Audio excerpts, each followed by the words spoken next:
In this video, we're going to go ahead and show you how to remove a RLS library from its pallet. So, when you receive a RLS library, it does ship out on a pallet. It's covered by its outer box. Now, the box is going to be attached or connected to the pallet with some screws and some washers.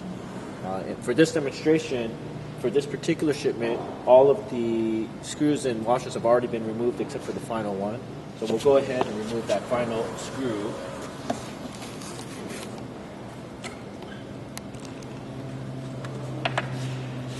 So once you've removed the final screw and the washer, you want to go ahead and lift the box off of the library.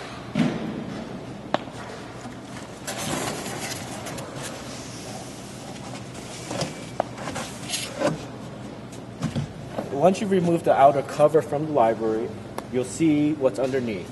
Now in this case, this is a 8350 library, so it has an accessory box on top of the library. You want to go ahead and remove that accessory box.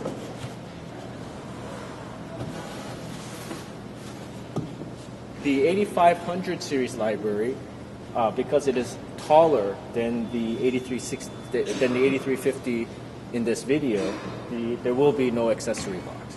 Now, once the accessory box is removed, you'll see underneath that there is a slot that contains your slide assembly and a pocket that contains the manual and some other accessories for the library.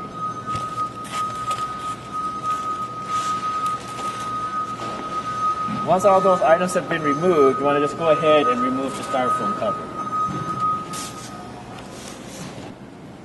After removing the styrofoam cover that's on top of the library, you want to go ahead and remove the plastic bag that's covering the library. You want to first then go to the back of the library, and you'll notice there's this piece here. Now this piece is actually a cover, and it's part of the library. It needs to stay with the library. So in order to prepare the library for removal from the pallet, you want to go ahead and disconnect or unscrew these thumb screws that are on the back of the library.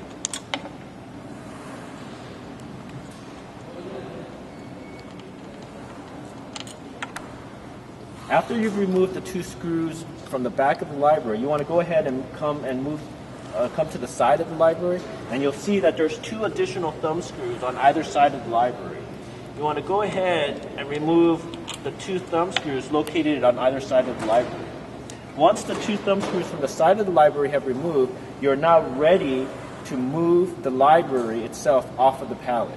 Now, one final thing you have to do is, if you come to the front of the library, you'll notice that there's a little red tag here. Now, you can do this while the library is sitting on the pallet, or you can wait to put the library into the rack. But at some point before you actually start operating the library, you're going to have to remove this right side matrix, and you'll see that this little tag is connected to a locking screw. What you have to do is you have to remove that locking screw in order to allow the library's mechanical arm to start moving properly.